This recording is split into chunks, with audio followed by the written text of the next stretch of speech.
When my son was born, I realised I do not want my son to be around this man. Who is Pinky Ghadiali? I'm so excited to be here with the amazing Pinky Ghadiali. I'm super excited to have Pinky. To be with a lady who's been in business now for over 7 years, running Netwomen Limited. If I stay where I was and I didn't move away from this life that I already knew, that I would not be able to progress or develop or grow into the person I am. That's where the horrible things of burnout, ending up in hospital, and anxiety, etc., will affect you. Again, deep questions here, Ginny. You've got me. I felt so alone. The isolation kicked in again, especially being a female, a brown female. We're not meant to say things against people. And what will they say? They? Who is they? And absolutely at that point, the anxiety came in a massive wave. When my son was born, I decided that the right thing for me to do was to get...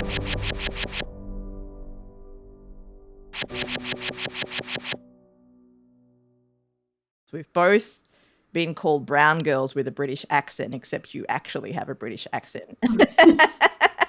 But I want to kind of go into something that we've spoken about off the air. Pinky, can you set the scene for us about your first day at big school? So I was on the bus, the school bus, and it wasn't something that I was used to. It was the first day of school. I'd never been on public transport on my own before. And the day before, I was thinking, oh yeah, it'll be fine. One of my parents will drop me off and I will have someone there with me. I'll be able to, because obviously I'm nervous, right? Like, it's a new thing. I'm 7 years old, going into a new classroom, meeting new friends. I didn't even know who my teacher was going to be. I didn't even know which building I was going to be in. And my dad in the morning at breakfast announced to me, and as he told me this, I nearly spat all my Weetabix out. He said, so we're not dropping you off this morning. You're going to get the school bus by yourself. You're going to get to school and mum will meet you at school.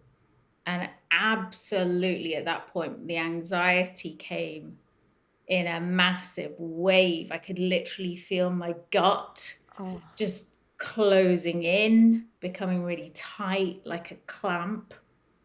And the butterflies started racing around and my heart started palpating and my hands started getting sweaty, classic anxiety feeling.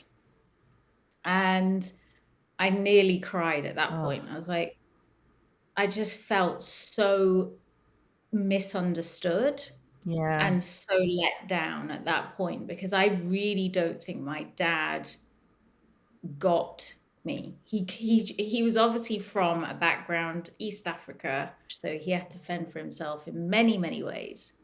So for me, that feeling, I just felt so alone. And from that point on, I knew that I'd have to do things by myself a lot of the time. I got to school, my mom wasn't there, so I'm already panicking, thinking she's not coming. So I start walking in the direction of everybody else, like following the crowd, and I never used to like doing that. I still don't do that to this day. Following the crowd, and then I'm like, where is everybody going? They're all just following and going this direction. What if I'm going the wrong way? Right. And I was really worried because I thought, oh gosh, I'm going to be late and I don't know where I'm going. And this really tall white boy was walking towards me. And bearing in mind, I'm like 4 foot something high. And there's this like towering 5 dude. foot, Right. yeah, really tall. And I'm like, hi, can you tell me where my classroom is? And he's like, which class are you going to? And I was like, I don't know, first year. And he was like, just keep going that way. So I just kept walking. And by this point, I ended up in the playground. And then I saw some buildings and I kept walking. And then a teacher came up to me. And as soon as she came up to me, I just started crying. I was like, And she was like, "Are you okay?" And I'm like, "No, my mum's not here, and I'm not, I don't know where my classroom is." And she was like, Yeah. "Oh, what's your name? Let me take you to the classroom." So she took me there, found my peg, started taking my coat off, and I was really upset at this point, crying. And then my mum turns up and she's crying. Oh. She's like, "I'm so sorry I'm late. I couldn't find you. I didn't know where the bus stopped," and all this kind of stuff. So it was new to her as well. But from that, I learned that you can do anything. You can, even at any age, you can do anything. And it was that independence that kind of led me to believe in myself, knowing that nothing can stand in your way if you put your mind to it. If you've got no choice, Yeah. you've got to do it. The flip side again for me is looking at it as you can ask people for help, and it's okay to ask people for help. I've seen my grandmother, my mum, people of influence in my life, and they're inspirational people. My mum, had to retrain, and she retrained when I was in my secondary school.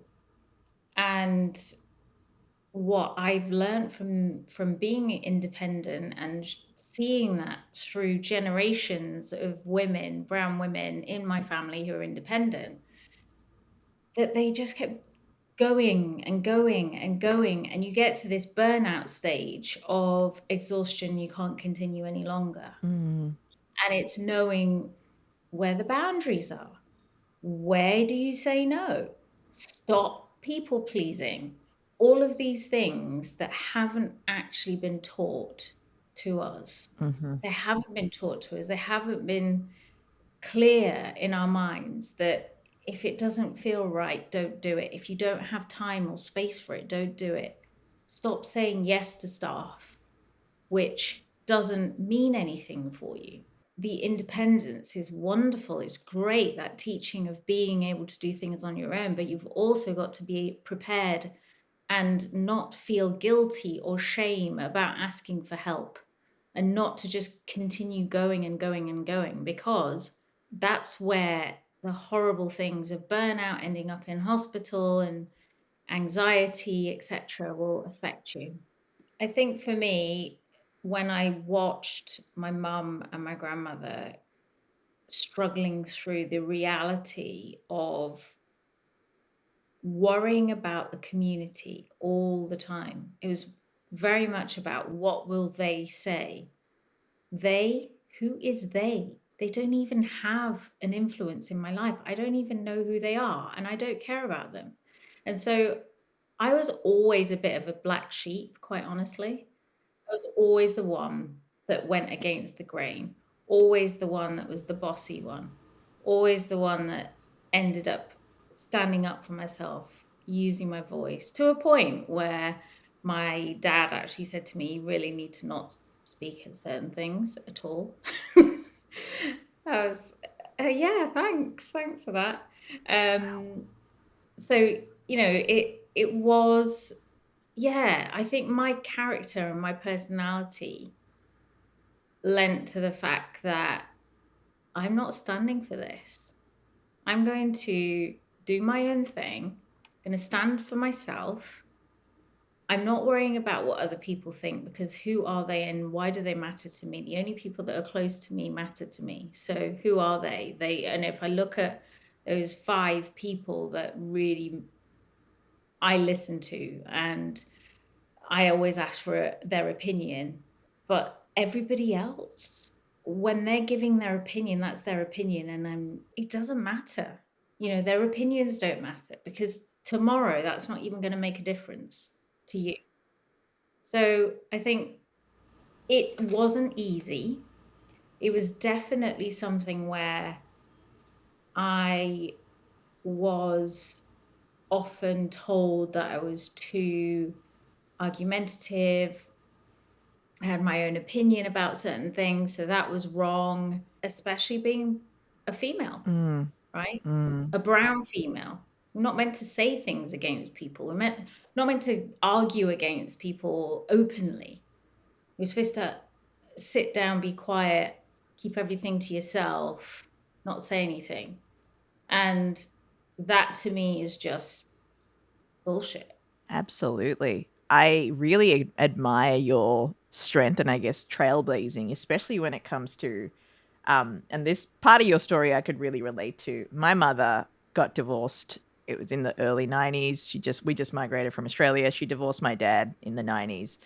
And I remember, even though she knew in her heart of hearts that that was the right decision, I remember the repercussions of shame and judgment that were put upon her for whatever reason. You went through a divorce, and I know the experience of divorce in a brown culture isn't the easiest.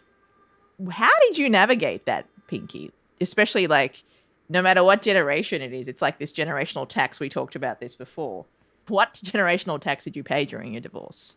That's a really good question. So when my son was born, I decided that the right thing for me to do was to get divorced. During my very short marriage, it was quite a toxic marriage. Mm-hmm. And during that time, I accepted it because I was told that's what you do. You accept your husband as he is and you don't question it, listen to what he says, etc., etc. Old school. Mm-hmm. And again, generationally, that's the tax women have had to pay, and they still do now. Mm-hmm. When my son was born, I realized I do not want my son to be around this man. I don't want him to be influenced by him in any way. I want him to have a strong, powerful role model, and that's going to have to be me, not someone who is flaky, cheater, misogynistic. It's not setting the right example to bring up a boy, not even a girl, right? Any human being. Honestly, the credit for a new human being and the fact that you give your all when somebody like that comes into your life and they are part of you and you have given birth to them as a mother, it is a massive responsibility, a massive undertaking. And I think for me, I thought I can't rely on this man to support me and help me bring this human being up in this world. And so I think for me, when I announced the divorce, the first reaction from my parents was, get back with him. And I was like, but he cheats. He has been cheating. You can't change that in a person. That's never going to stop. And they then started understanding what I was saying. Why would I want to have a life like that? Why would I want to continue my life like that? And I was the first in the family to get divorced. And that was in 2008. It went through. My son was born in 2007. So that's still very early, in the days of divorce with our culture, our background. Mm-hmm. We're talking like 20 years ago now. Yeah. Almost. And I felt so alone. The isolation kicked in again. It was a similar feeling when I got to school that day. And I link it back to that story because it really does. It's a similar feeling that I got in my gut. The lack of support, the lack of understanding. And I think the impact for me was, right, I have to kick in that independent side of me again. That independent side that's going to say, right, I have to take care of this by myself and do this. And moving to Edinburgh then when my son was 18 months old and starting a new life with him when I really didn't know anybody up here, but I made friends. I made friends with other mums who, thankfully, thanks to my son, because we were going to all these baby groups, and it was great fun meeting all these mums. But I always felt like there was something missing. The loneliness was still there. It was hard. Those evenings where I just lie awake thinking, how on earth am I going to live here on my own? I've got no family support, no friends. But you know what? 15 years later, I'm still in Edinburgh and I've built a life. I've built 2 businesses. I've traveled to so many places through work and not through work, and experienced different cultures, and I've got a healthy 16-year-old boy who wants to do amazing things and wants to be a pilot. So, Nice. I feel like a sense of achievement Yeah. because of what I've done, but at the same time, it's been a struggle because at the time I didn't get the support from my family that I needed. I'm curious, as you tell me about the fact that you moved away to Edinburgh. So obviously you left your family, you kind of, I guess, resigned from any family support. I'm wondering if your experience of moving away actually allowed you to create yourself the space to be who you are and let that part of you thrive without the influence and the input and the shame and all the cultural implications that come with being brown. Do you know that decision that I made to move to Edinburgh at the time was not a light decision. I spent a lot of time up here. I kept coming up here to visit. And at the time, my parents were reluctant because they didn't want me or the grandson to move away. But I couldn't help but feel that if I stay where I was and I didn't move away from this life that I already knew, that I would not be able to progress or develop or grow into the person I am. And that's how I feel right now. I feel like personally and professionally, the development would not have got to this point if I had probably stayed in the same place. Because the way that my mind thinks and the way that I operate is totally different to my family. And it's not or a good or a bad thing. It's just the fact that I knew from a very early age that I was different. And I also know now when I see my parents or I spend time with them, I realize that it just clarifies and it just shows me evidence that moving here was the right thing to do. Because everything that they say or they stand by is completely the opposite of the way I think. And so for many years, until I finished university and after the divorce, I didn't know who I was. I had no idea the person that I could be and the potential that I had. And then as soon as I left and I moved to Edinburgh and I became my own person, I finally realized, and I was 30 when this happened. So for me, it wasn't until I hit 30 that I thought, actually, this is who I am. This is me. This is the person that I am. And that identity shift from, oh, I've got to do what everyone else says and I can't argue or I can't be bossy and I can't say bad things about people. So I've got to keep it all underneath and not say a word. I just have become the bossiest, loudest person I've ever wanted to be now. I love how that's given you permission to really lean into those things that you were reprimanded or shamed for growing up. Like, you were told, don't do this, don't do that. You were told not to be you. So another loaded question, Pinky. Who is Pinky Ghadiali? Who is? Wow. Again, deep questions here, Ginny. You got me. Who is she? I would say, and I was thinking about this, I'm kind but firm. I'm courageous and bold. I will stand up for myself. And for some people that's bossy, but in my opinion, bossy is leadership.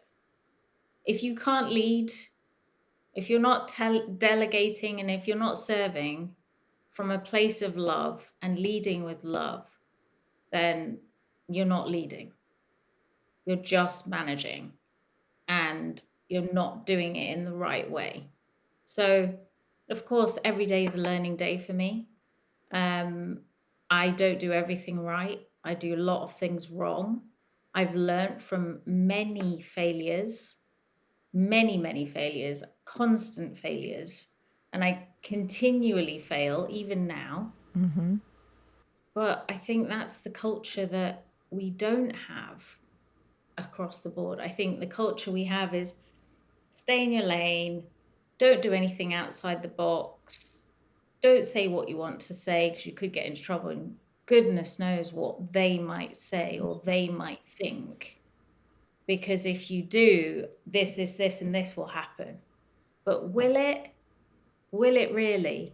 Is it really going to happen? What evidence is there that you've seen that has happened? They may not speak to you for a little while, but really, does it matter? Do you think there are elements of the culture that's possible to preserve yet include more progressive ways of thinking? I would say that the brown culture is a bit like having your own media. So I love that. I've never had brown culture explained to me like that before. that's just come to me because as you were speaking there, they love to announce, oh, did you hear what happened? And you're like, no, and I really don't care. Mm-hmm. And that's exactly like watching the news. Do you know what happened? No, I really don't care. That's why I stopped watching the news. I stopped subscribing to the news.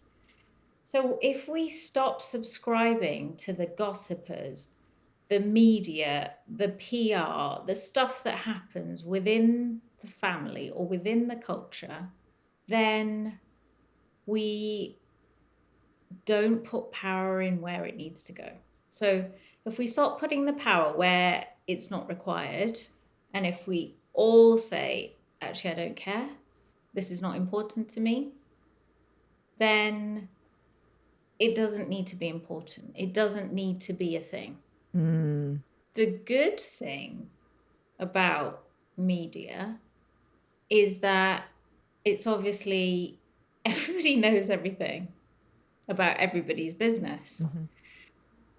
However, it's a good way to, create a village. It's that village feel that I feel that we can hold on to, the support system, right? That how we consider ourselves right now as humans. We're so siloed. We all work remotely. We're all so far apart. When I moved to Edinburgh, that exact same thing happened to me with my son. I felt very alone and detached. I didn't have that village support system that I needed to bring up my child.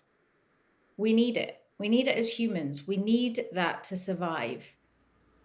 However, without the media, without that PR media blasting news with a megaphone going, everybody needs to know about the fact that Pinky got divorced and Ginni is gay.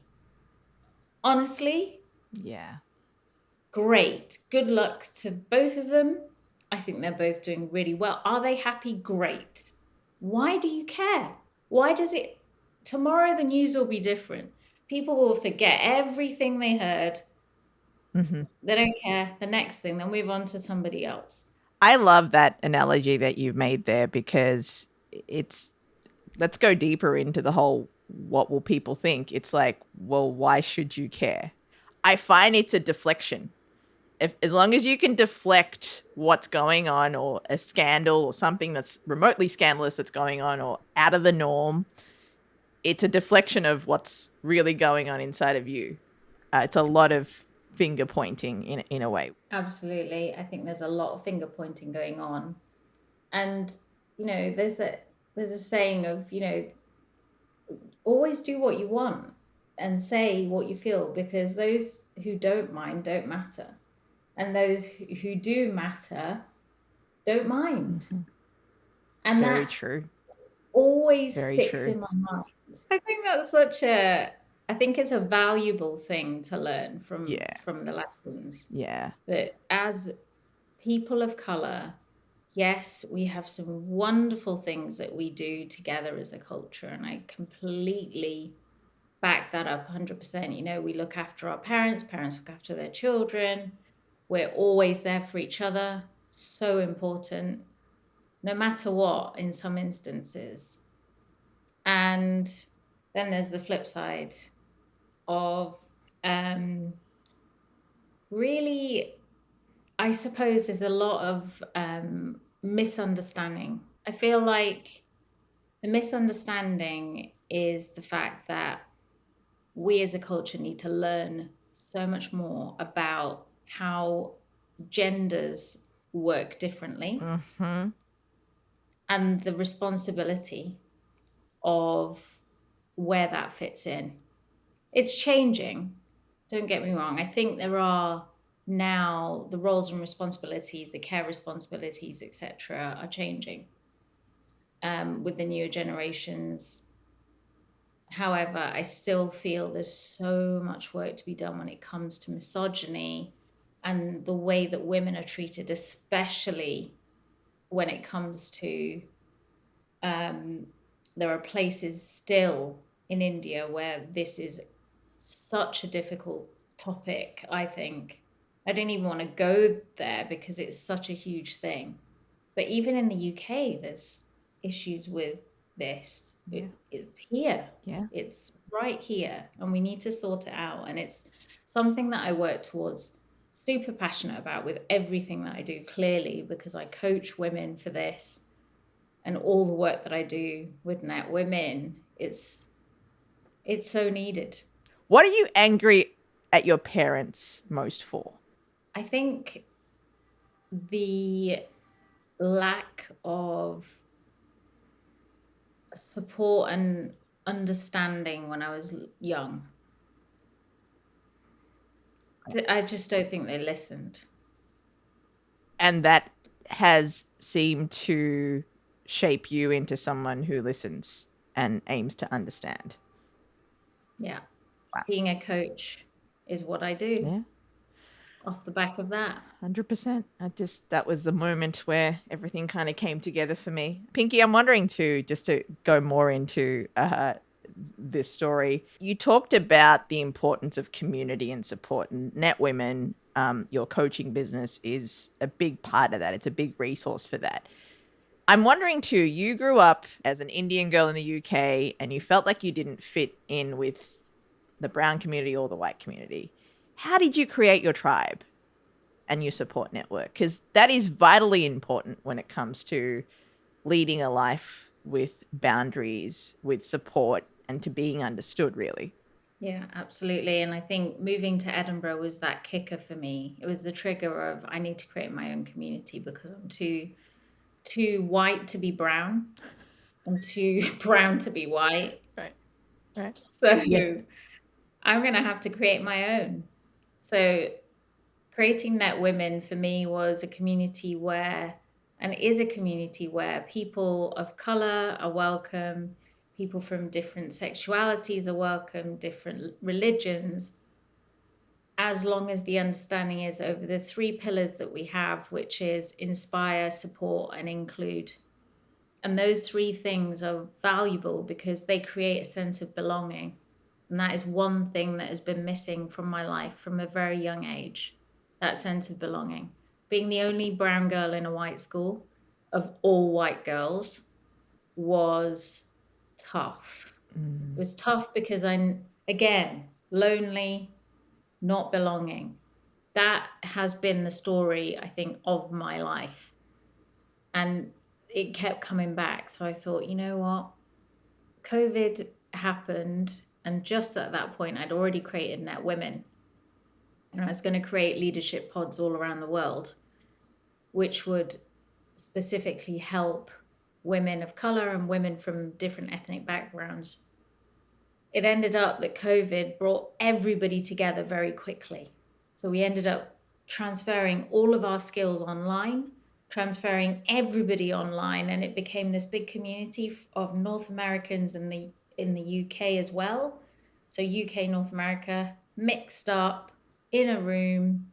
We had so much fun, and it was just that place that everybody needed. Everybody was alone. Nobody could see anybody. Mm. And when we created that space, it was like magic.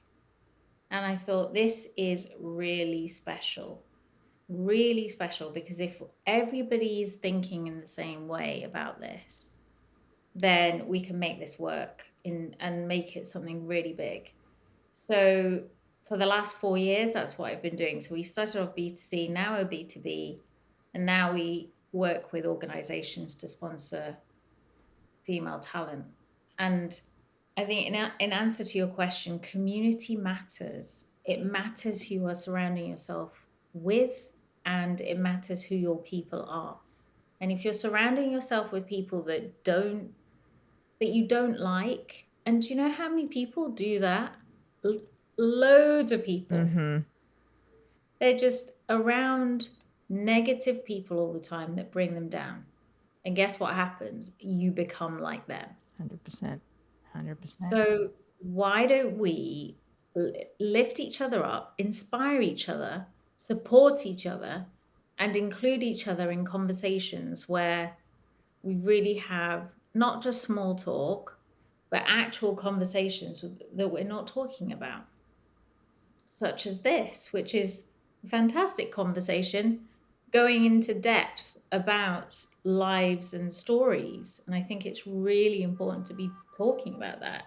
And I have to say, I am deeply impressed going deeper into your story after having met you and being on your podcast, just how you've really paved your own path from what you weren't given. And it's almost like you've told 7-year-old Pinky, yo, I've got you. Thank you, Ginni. Thank you for having me. It's been fantastic.